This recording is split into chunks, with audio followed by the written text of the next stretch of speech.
Continuar, hermanos, en oración.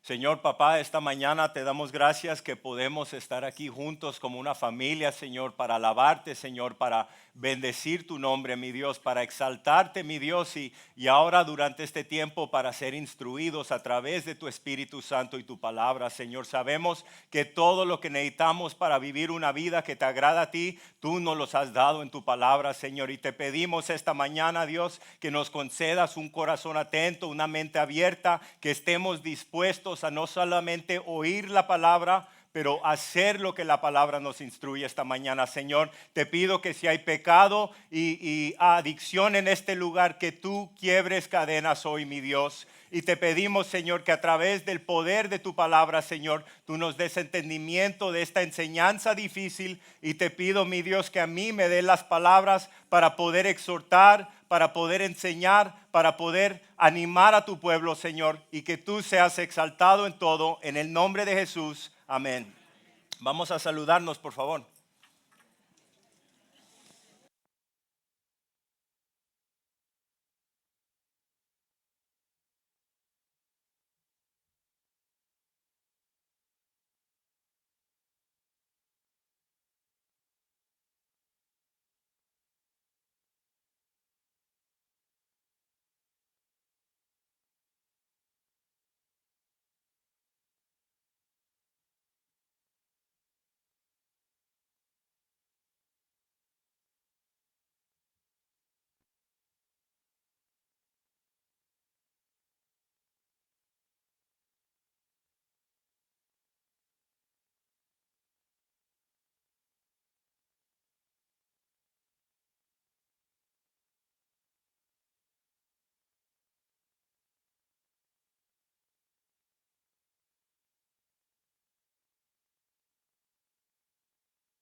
Bueno, mis hermanos, seguimos nuestro estudio en la epístola a los Romanos, capítulo 12, desde el versículo 17, y vamos a acabar el capítulo hasta el versículo 21 esta mañana.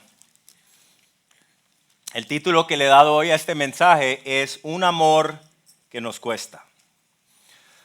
Ahora, hoy tocamos en parte el mismo tema del último estudio que hicimos en Romanos hace 2 semanas. Y les tengo que decir, hermanos, sinceramente, yo creo que este mandamiento de hoy es el mandamiento más difícil de obedecer en toda la Biblia. La idea principal, se podría decir, de esta porción de la Escritura es que el cristiano está llamado a vivir de una manera que refleje el amor y la gracia de Cristo, incluso frente a la maldad y la hostilidad. Vamos a leer nuestro texto. Romanos 12, versículo 17 hasta el 21. Nos dice la palabra de Dios: no paguéis a nadie mal por mal. Procurad lo bueno delante de todos los hombres. Si es posible, en cuanto dependa de vosotros, está en paz con todos los hombres. Versículo 19. No os venguéis vosotros mismos, amados míos, sino deja lugar a la ira de Dios. Porque escrito está: mía es la venganza, yo pagaré, dice el Señor. Así que si tu enemigo tuviere hambre, dale de comer. Si tuviere sed, dale de beber. Pues haciendo esto, ascuas de fuego amontonará sobre su cabeza. No seas vencido de lo malo, sino vence con el bien el mal. Entonces el desafío para nosotros aquí esta mañana, hermanos, otra vez, es poder vivir nuestra fe de una manera que va a causar un gran impacto en un mundo que está lleno de conflicto e injusticias. El primer punto que vamos a mirar en el versículo 17 es que debemos responder al mal con bien.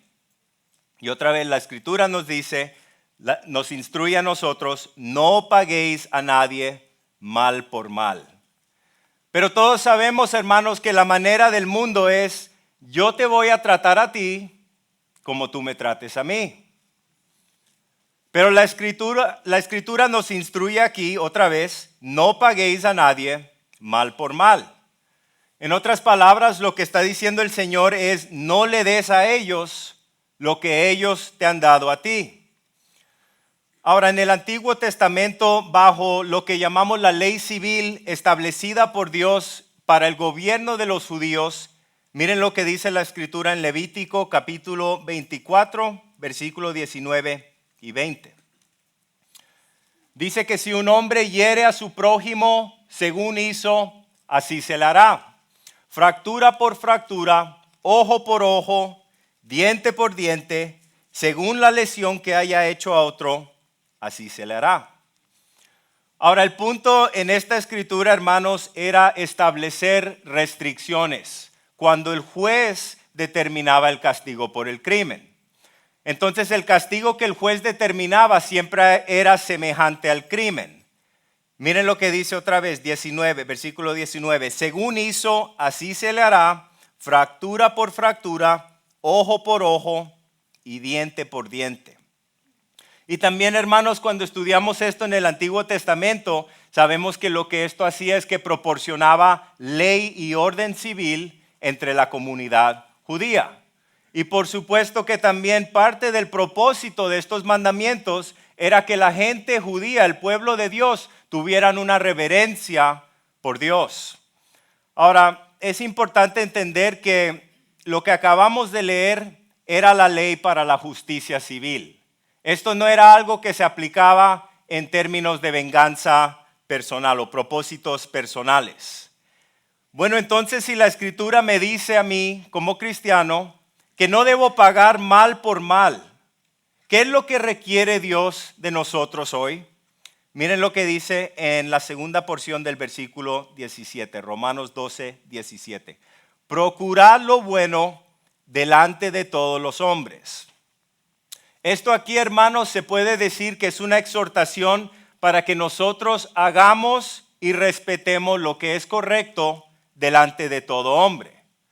Y otra vez, el propósito de esta porción de la Escritura es que nosotros como cristianos tengamos una actitud bíblica hacia nuestros enemigos. Y quizás tú esta mañana me dirías, yo me la llevo bien con todos. Yo no tengo ningún enemigo. Miren lo que dice nuestro Señor Jesucristo en Lucas capítulo 6, versículo 26. En el Sermón del Monte le dice a la gente, ay de ustedes cuando todos los hombres hablen bien de ustedes. Porque de la misma manera trataban sus padres a los falsos profetas. Y tendríamos que decir, mis hermanos, que si tú no tienes enemigos esta mañana y tú estás viviendo de una manera incorrecta, los enemigos te van a llegar. Pero también tendríamos que decir que si tú estás viviendo correctamente ante Dios, los enemigos también te van a llegar. Y en este versículo sabemos que los falsos profetas siempre le decían a la gente lo que ellos querían oír. Pero una vida sinceramente vivida para la gloria y la honra de Cristo, hermanos, eso va a producir rechazo. ¿Quién me va a rechazar a mí? ¿Quién me va a rechazar si yo estoy viviendo por la honra y la gloria de Jesucristo? Si tú estás rendido al Espíritu de Cristo en tu vida, va a haber gente que van a rechazar la obra del Espíritu de Dios que mora en tu interior. Pero miren las palabras de ánimo de nuestro Señor hacia los primeros cristianos. Miren lo que dice en Juan capítulo 15, versículo 18 hasta el 20, la primera porción. Jesús nos dice a nosotros, si el mundo los odia, sepan que me ha odiado a mí antes que a ustedes. Dice, si ustedes fueran del mundo, el mundo amaría lo suyo. Pero como no son del mundo, sino que yo los escogí de entre el mundo, por eso el mundo los odia. Acuérdense de la palabra que yo les dije. Un siervo no es mayor que su señor.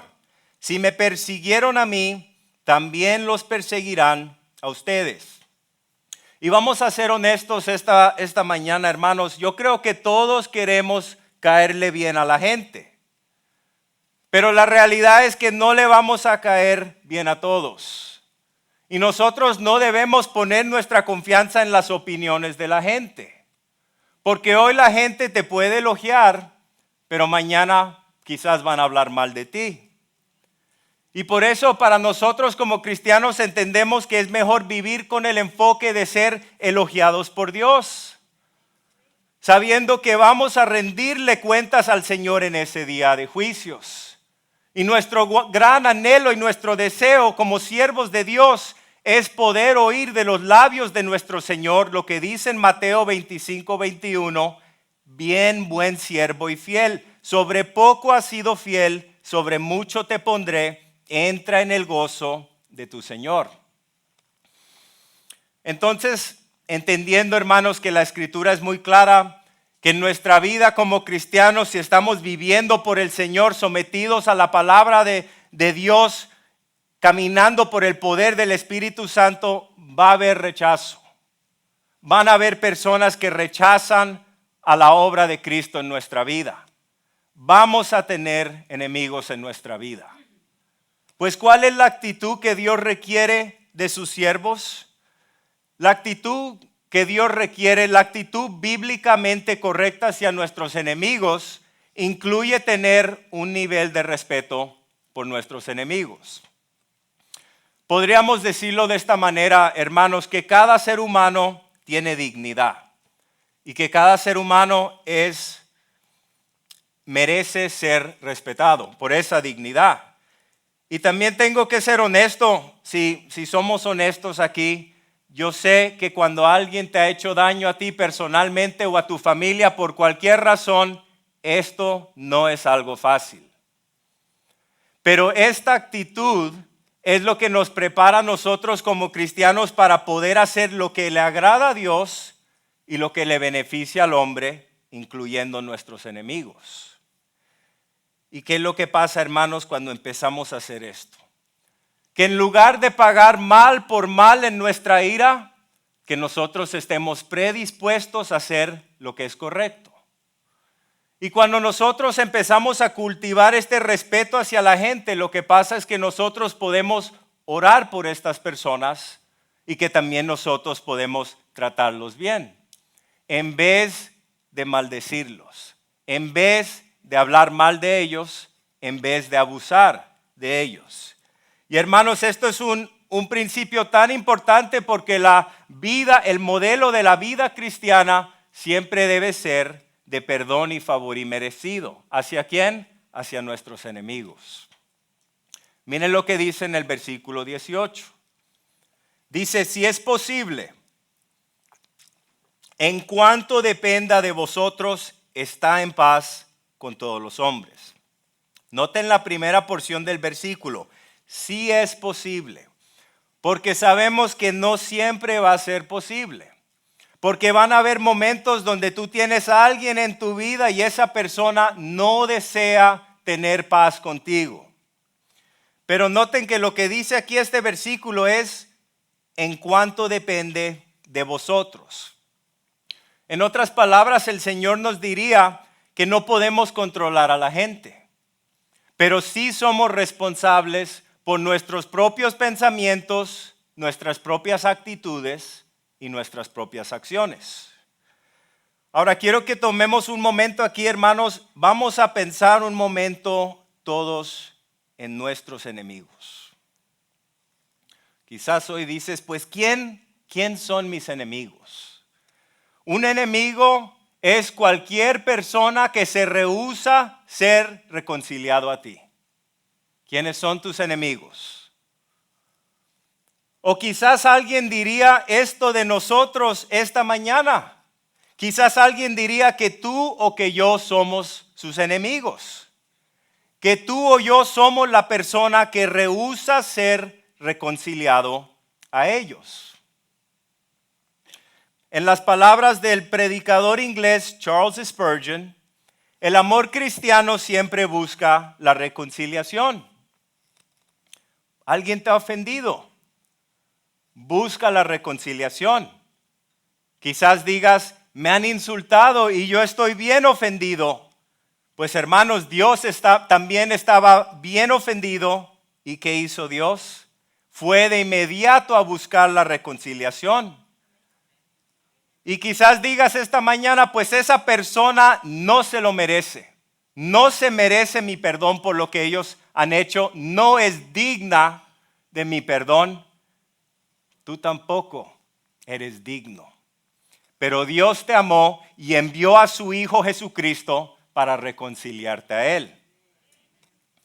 Podríamos decir sobre esta palabra enemigo que un enemigo es alguien que no desea paz y reconciliación, y que un enemigo es alguien que no desea perdonar y soltar esa amargura en el corazón. Y hermanos, es importante entender que en algún punto de nuestra vida todos vamos a tener enemigos. Y en algún punto de nuestra vida todos también hemos sido enemigos. Y lo que el Señor nos está diciendo aquí es que tú y yo somos responsables por la manera en que nosotros respondemos. Y que el Señor nos ha llamado a nosotros como sus siervos y sus discípulos a hacer todo lo posible para traer reconciliación. Esta palabra paz, cuando dice que debemos buscar paz, la palabra paz se puede definir como reconciliación. En otras palabras, restaurando algo que estaba roto. También se podría definir como vivir en armonía. Y cuando miramos esta palabra, hermanos, por definición, una relación pacífica no puede ser algo unilateral. Ya sea, por ejemplo, entre dos naciones o entre dos individuos, la paz siempre es algo bidireccional. Entonces, lo que significa eso es que la paz depende de ambos lados. Pero otra vez, lo que el Señor nos está llamando la atención aquí es nuestra responsabilidad como cristianos. Ahora, es importante decir que cuando nosotros estamos buscando la paz y la reconciliación y obedecer lo que Dios nos está diciendo aquí, también entendemos que no vamos a comprometer la verdad y las normas de Dios, pero siempre debemos estar dispuestos a hacer todo lo posible para encontrar reconciliación. Pues quizás tú eres como yo esta mañana y te estás preguntando, ¿cómo voy a obedecer esto? Esto no es una enseñanza fácil, mis hermanos. Pero se podría decir que en lo más básico nosotros tenemos que estar dispuestos a abandonar ese rencor y la amargura y perdonar completamente de corazón a todo individual que nos hace daño. Y como punto práctico también para nosotros, hermanos, tendríamos que decir que nosotros tenemos que estar dispuestos a pedir disculpas. Y que tenemos que estar dispuestos a evitar los conflictos innecesarios. Ahora, cuando estamos buscando la reconciliación, es importante notar que la reconciliación no es posible si no hemos primero perdonado. Entonces Dios nos está llamando a buscar reconciliación y podríamos decir que es natural para todo ser humano querer buscar la venganza. Pero el Señor, a través de su escritura, nos ha llamado a nosotros a un estándar de vida más alto. Punto número 2, Romanos 12, versículo 19. Dice, dejando espacio para la ira de Dios. Miren lo que dice aquí en el versículo 19. No os venguéis vosotros mismos, amados míos, sino deja lugar a la ira de Dios. Porque escrito está, mía es la venganza, yo pagaré, dice el Señor. Es como lo que dice en Proverbios 20, 22. Miren lo que dice aquí. No digas, me voy a vengar de este mal. Espera que el Señor se ocupe del asunto. Hermanos, la escritura es muy clara en enseñarnos que Dios es un juez justo, que Dios odia el pecado y que Dios da su justicia en su tiempo apropiado. Y también la escritura afirma que Dios también expresa su ira divina contra toda persona que rechaza a su Hijo Jesucristo continuamente. Les doy 3 escrituras que hablan sobre la venganza de Dios. Miren lo que dicen Salmos 94, versículo 1 y 2. Jehová Dios de las venganzas, Dios de las venganzas, muéstrate. Engrandécete, oh juez de la tierra, da el pago a los soberbios. Deuteronomio, capítulo 32, versículo 35. Miren lo que dice aquí el Señor. Yo tomaré venganza, yo les pagaré lo que se merecen. A su debido tiempo sus pies resbalarán. Les llegará el día de la calamidad y su destino los alcanzará. Y podríamos decir, hermanos, que nuestro Dios es el mismo Dios ayer, hoy y para siempre. Miren lo que dice en el Nuevo Testamento, Hebreos capítulo 10, versículo 30. Pues conocemos al que dijo, mía es la venganza, yo daré el pago, dice el Señor, y otra vez el Señor juzgará a su pueblo. Para ilustrar este punto, hermanos, el deseo de vengarnos, el deseo de querer justicia, venganza, es algo muy natural que nos viene a todos nosotros. En nuestra humanidad podríamos hasta decir que a nosotros nos encanta la venganza. Quiero que piensen esto un momento. ¿A quién le gusta ver películas de acción? ¿O telenovelas, hermanas? Ya no. ¿Por qué es que a los hombres les gustan tanto las películas de acción y a las mujeres antes les gustaban las telenovelas? Pues se podría decir que en parte es porque hay venganza. Porque ¿qué es lo que hacemos cuando los malvados en la película obtienen lo que se merecían? Sentimos una satisfacción. Recibieron lo que ellos se merecían, ¿sí o no? Eso es venganza. Eso es el deseo natural que todos tenemos por la venganza. Y porque, hermanos, eso es algo que no nos tienen que enseñar, que ya viene naturalmente en nuestra humanidad. Es muy fácil que nosotros tengamos esa perspectiva y queramos aplicarla también en nuestra propia vida. Pero la Escritura nos instruye también sobre esto. Miren lo que dice en Proverbios 24, 17 y 18. Dice, no te regocijes cuando caiga tu enemigo, y no se te alegre tu corazón cuando tropiece. No sea que el Señor lo vea y le desagrade y aparte de él su ira.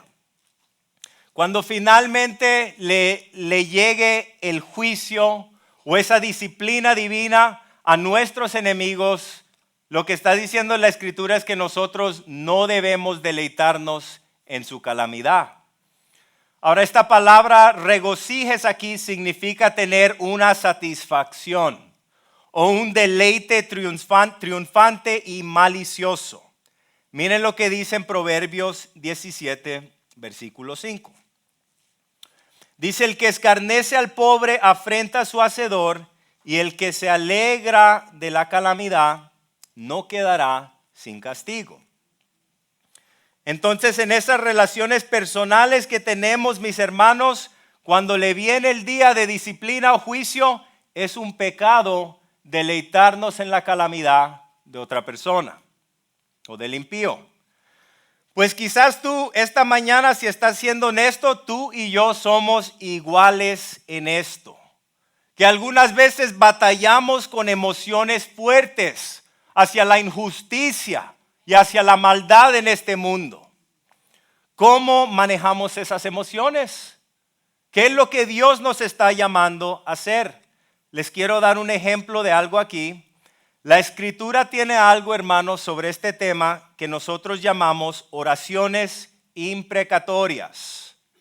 Oraciones imprecatorias, y les doy dos ejemplos, son oraciones donde hombres que son grandes ejemplos de la fe están llamando el juicio de Dios sobre sus enemigos. Miren el ejemplo del rey David. Salmos 58, versículo 6, palabras fuertes. Le dice al Señor, oh Dios, rompe los dientes de su boca. ¿Quién ha orado de esa manera? Ok. Hombres honestos aquí. Miren, Salmos 55, 15, la primera porción. Que la muerte sorprenda a mis enemigos, que desciendan vivos al Seol, porque la maldad está en su morada en medio de ellos. Palabras fuertes, hermanos. Pero también vemos lo mismo en el Nuevo Testamento. Eso no es solamente algo que se ve en el Antiguo Testamento. Yo sé que alguna gente piensa en eso. Miren las palabras, 2 ejemplos del gran apóstol Pablo. 1 Corintios capítulo 16, versículo 22. Él dice que si alguien no ama al Señor, que sea anátema. Y después dice, ven Señor, ven, Maranata. Esta palabra anátema, yo sé que muchos de ustedes saliendo de la religión entienden lo que es. En el contexto de esta escritura, en la religión judía de ese tiempo, habían 3 niveles de disciplina. El tercer nivel de disciplina más fuerte era lo que llamaban el anátema. Y cuando uno llegaba a ese nivel de disciplina, se acababa toda esperanza de reconciliación. En otras palabras, la persona que era anátema nunca podría reconciliarse con la sinagoga y hasta esa persona ya no la consideraban judío. Miren otro ejemplo más del apóstol Pablo en el Nuevo Testamento, 2 Timoteo, capítulo 4, versículo 14. Dice, Alejandro el Caldero me ha causado muchos males, el Señor le pague conforme a sus hechos. Hermanos, estos eran 2 grandes hombres de Dios, hombres de fe. Entonces, ¿qué podemos aprender de este tipo de oraciones imprecatorias en las que ellos invocan el juicio sobre los enemigos de Dios? Pues tengo que decir, es importante notar que en el contexto muchas veces estas oraciones imprecatorias eran palabras proféticas del juicio inminente de Dios sobre sus enemigos. Y podríamos decir, si ustedes han estudiado estas oraciones imprecatorias, que muchas veces lo que vemos es que ellos tenían un odio santo hacia la gente que odiaban a Dios. Pero también, hermanos, tendríamos que notar que este tipo de oración, la oración imprecatoria, no es el patrón de su vida de oración. Y tampoco debe ser nuestra oración normal.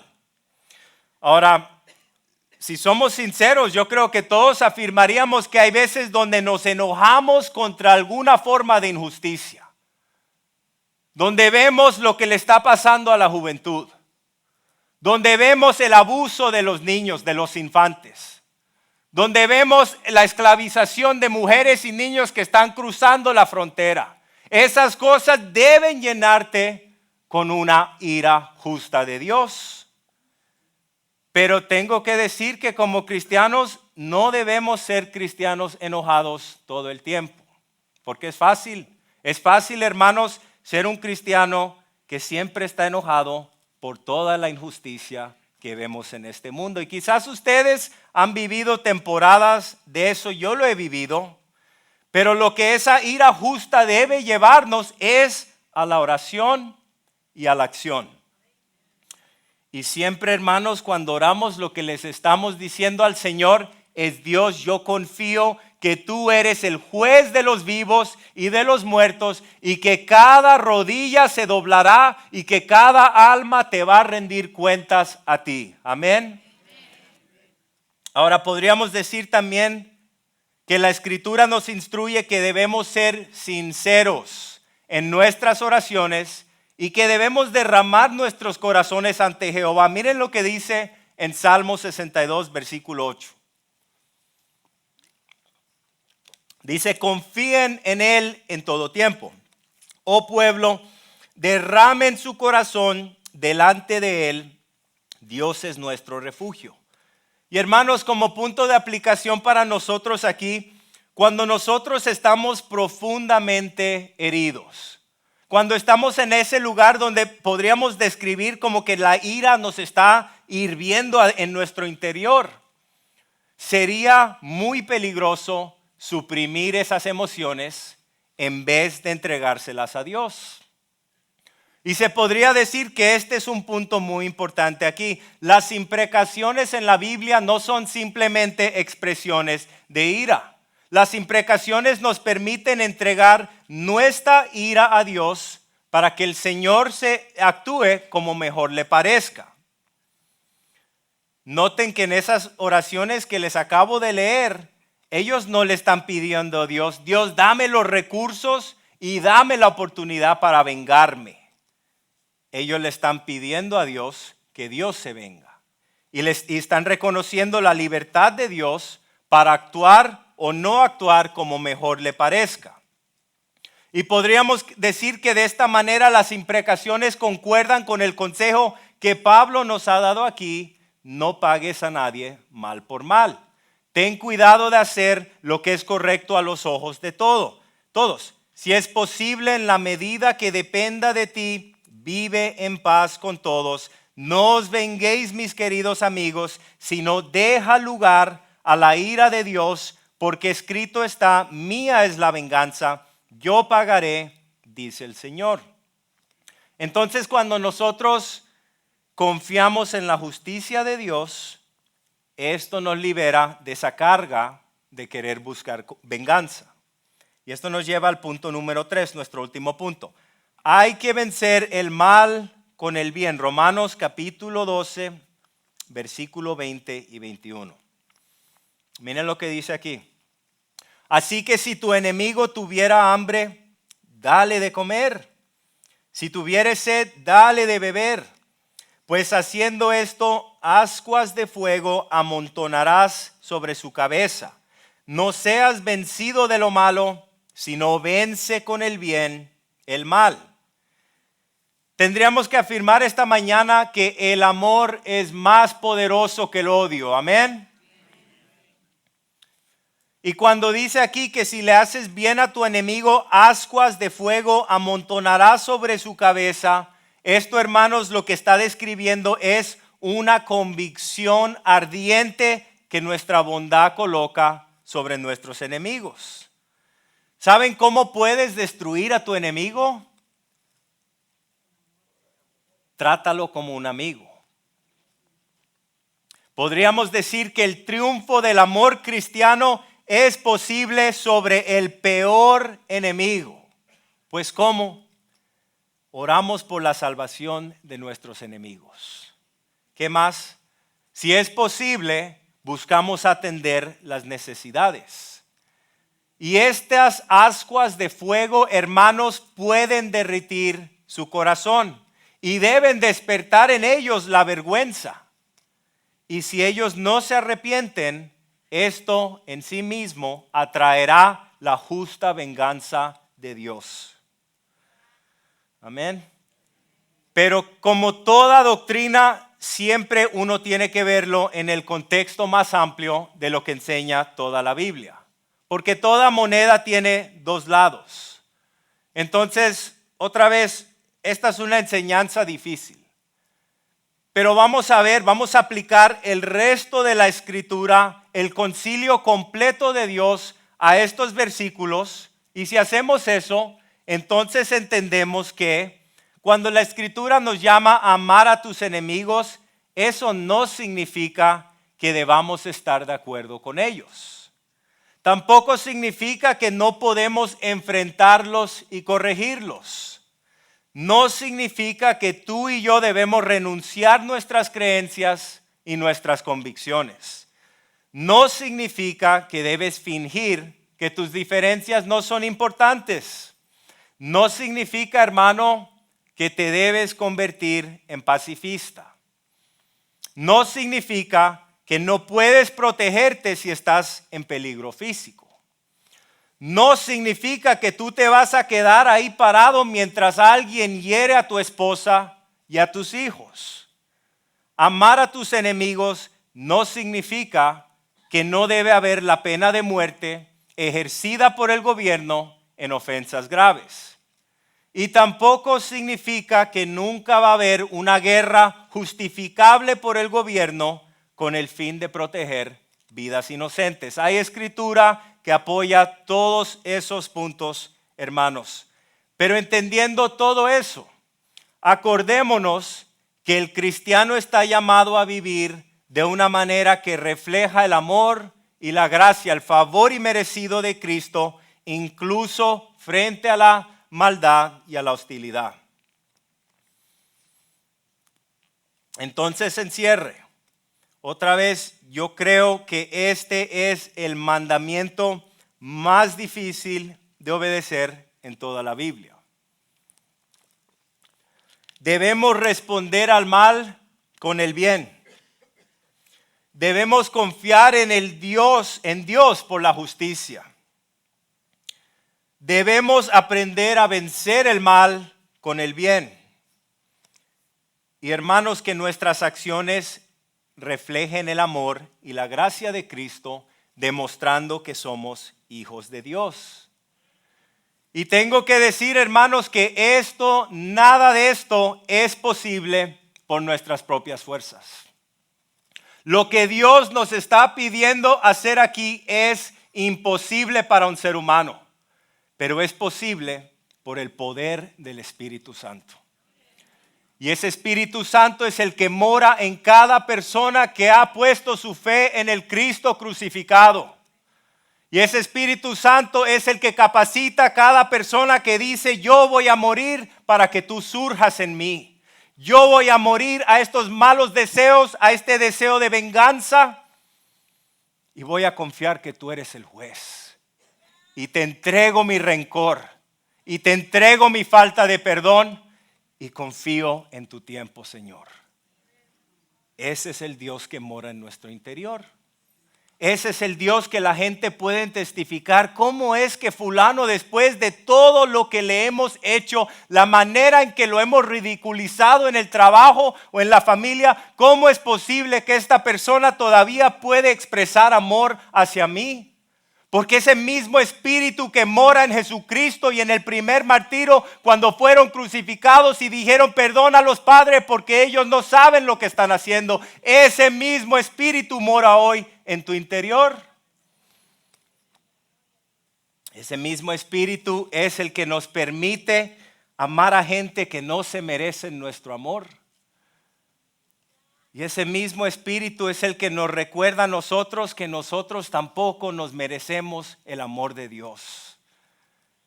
Y el Señor tiene su manera de enseñarnos en el espejo de su palabra cómo es que tú no has estado dispuesto a perdonar a esta persona de lo que ellos han hecho hacia ti, cuando yo te he perdonado de tan grandes ofensas. ¿Cómo te atreves a no perdonar a tu hermano? Cuando yo te he perdonado a través de la sangre, cuando yo he derramado la sangre de mi Hijo en esa cruz. Y si esta mañana, mis amados hermanos, si el Señor ha traído a tu mente algún enemigo, alguien que tú digas esta mañana con sinceridad: yo no quiero ser reconciliado a esta persona, o quizás ellos no han querido ser reconciliados a mí, los voy a retar esta mañana. Ora por esa persona. Comprométete a orar por esa persona todos los días por los próximos 30 días. Y si tienes oportunidad, sirve a esa persona. Pero ¿qué hago si el rencor me vuelve mañana? Lo haces de nuevo una y otra vez, hasta que esto se convierta en un modelo de vida para ti, orando por aquellos que te lastiman y bendiciéndolos. Pues ¿por qué voy a orar para esta persona? Pues si somos honestos, quizás empieces con una oración imprecatoria. Pero espero que no sean 30 días de oraciones imprecatorias. El Señor tiene una manera de cambiar nuestro corazón cuando empezamos a derramar nuestro corazón ante Él. Y lo que pasa es que empieza con eso, que un deseo de juicio justo de Dios, y de repente tú estás orando por esa persona, por su familia, por su ministerio. Si no conocen al Señor, por su salvación, los estás bendiciendo. Y la próxima vez que los ves, porque has estado orando por ellos todos los días, ¿qué pasa? Tienes una sonrisa en tu cara y no lo puedes creer. ¿Cómo es posible?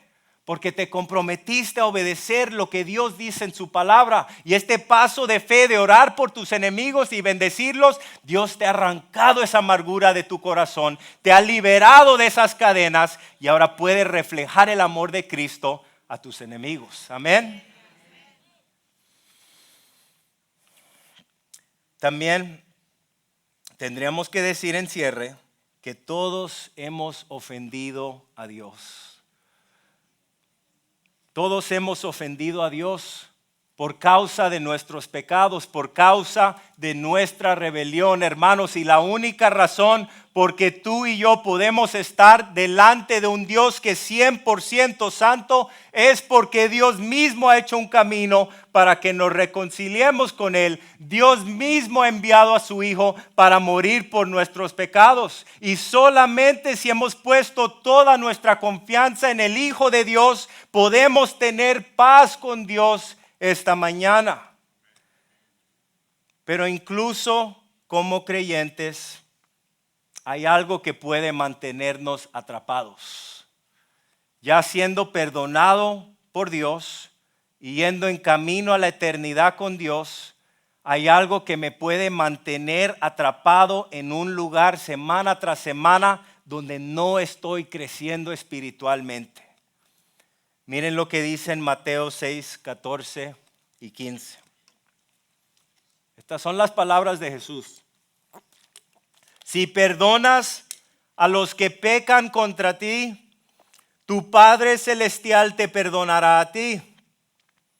Pero si te niegas a perdonar a los demás, tu Padre no perdonará tus pecados.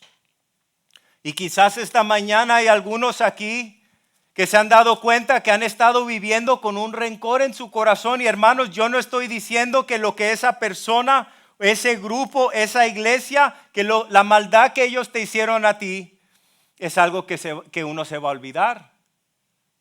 Pero lo que te estoy diciendo es que la Escritura es muy clara, que este tipo de cosas nos mantiene encadenados en nuestro caminar con el Señor.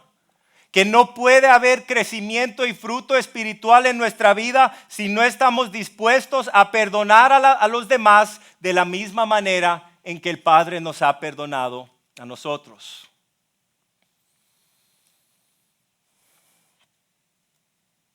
Entonces lo que quiero hacer, hermanos, esta mañana es que quiero cerrar en oración antes de que nosotros tomemos la comunión.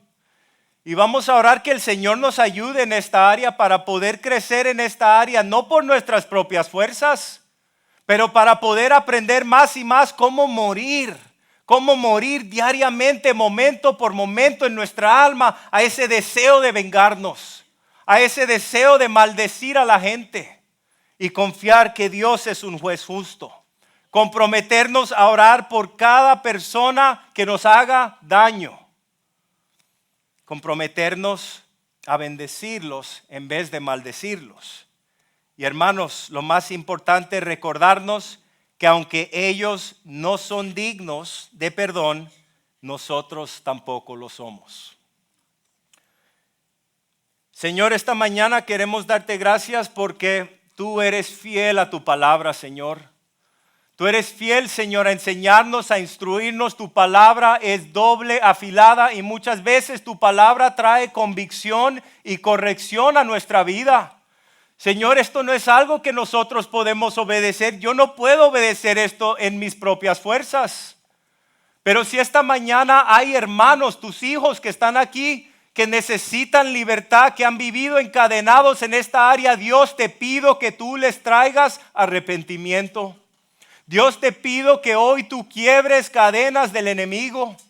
Dios, te pido que hoy tú nos concedas corazones humildes para poder confiar que tú eres un juez justo.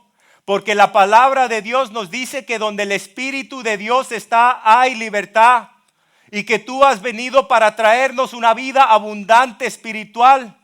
Y esa vida abundante solo la podemos recibir si estamos caminando, perdonando las ofensas de la gente que nos hieren.